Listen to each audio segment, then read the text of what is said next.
Press the lord. నిజమైన స్వరం. April 27, 2026 Holi prayer home సంఘం వారి అనుదిన వాగ్దాన పరిచర్య.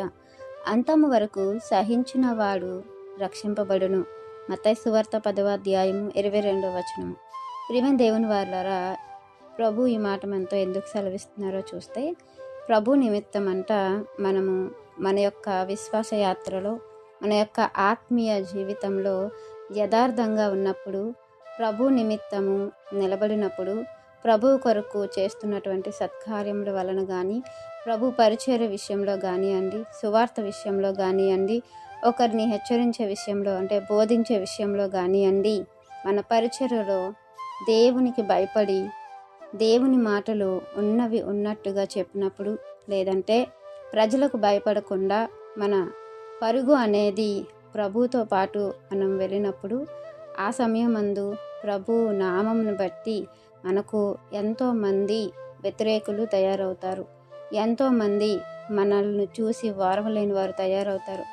ఎంతోమంది మనల్ని ఇష్టపడని వారు తయారవుతారు. ఎందుకనంటే మనము ముఖస్థుతి చూసేవారుగా కాకుండా, ముఖస్థుతి చేసేవారుగా కాకుండా, ప్రభువును బట్టి, ప్రభువులో ఉన్నటువంటి ప్రేమను బట్టి, ప్రభు కొరకు మనం చేస్తున్నటువంటి కార్యమును బట్టి మనం యథార్థంగా ఉన్నప్పుడు, ఉన్నది ఉన్నట్లుగా మన జీవితాన్ని చూపిస్తున్నప్పుడు మన మీద ఇలాంటివన్నీ వస్తూ ఉంటాయి. అయితే ఇలాంటివన్నీ వచ్చినప్పుడు మనము సహించాలంటున్నారు ప్రభువు. ఎప్పటి వరకు అని అంటే అంతము వరకు సహించాలట. అంతము వరకు అంటే ప్రభు వచ్చినప్పటి వరకు కానివ్వండి, మన ప్రాణం ఉంటే, లేదంటే మన జీవితం అనేది, మన ఆయుష్ అనేది ముగిసిపోయేంత వరకు మనము ఈ యొక్క బాధలనైనా, కష్టాన్నైనా, వ్యతిరేకతనైనా, హింసనైనా, ద్వేషనైనా, దోషణనైనా మనం సహిస్తూ వెళ్ళిపోవలసిందే తప్ప ఎక్కడ కూడా తిరుగుబాటు చేయాల్సిన అవసరము మనకు దేవుడు ఉండకూడదు అని సెలవిస్తున్నారు. ఎందుకనంటే దేవుని కంటే మనం గొప్పవారం కాదు, ప్రభువు కంటే మనము గొప్పవారం కాదు. అందుకే ప్రభువు అంటున్నారు, శిష్యుడు బోధకుని కంటే అధికుడు కాడు, దాసుడు యజమానుడి కంటే అధికుడు కాదు. అంటే మనకు బోధకుడు మన ప్రభువైన యేసుక్రీస్తు వారే, యజమానుడు మన ప్రభువైన యేసుక్రీస్తు వారే. గనుక ఆయన కంటే మనం గొప్పవారం కాదు.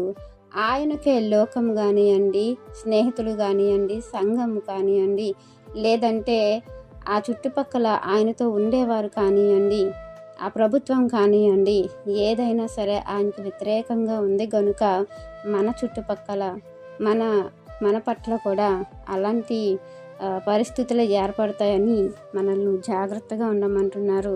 మన యొక్క రక్షణను లేదా మన యొక్క కిరీటాన్ని ఎవడూ కూడా అపహరించుకుపోకుండా జాగ్రత్తగా చూసుకొని ప్రభు పరిశుద్ధుల గుంపులో మనం చేర్చబడే విధముగా అంతం వరకు సమస్తాన్ని సహించి జయించి మరి దేవునికి మహిమకరంగా ఉండాలని వాక్యం మనందరి జీవితంలో దేవుడు ఫలింపచేయాలని ఆశిస్తున్న వారు దైవజనులు బ్రదర్ పినేహమ్యా గారు. God bless you. ఆమెన్.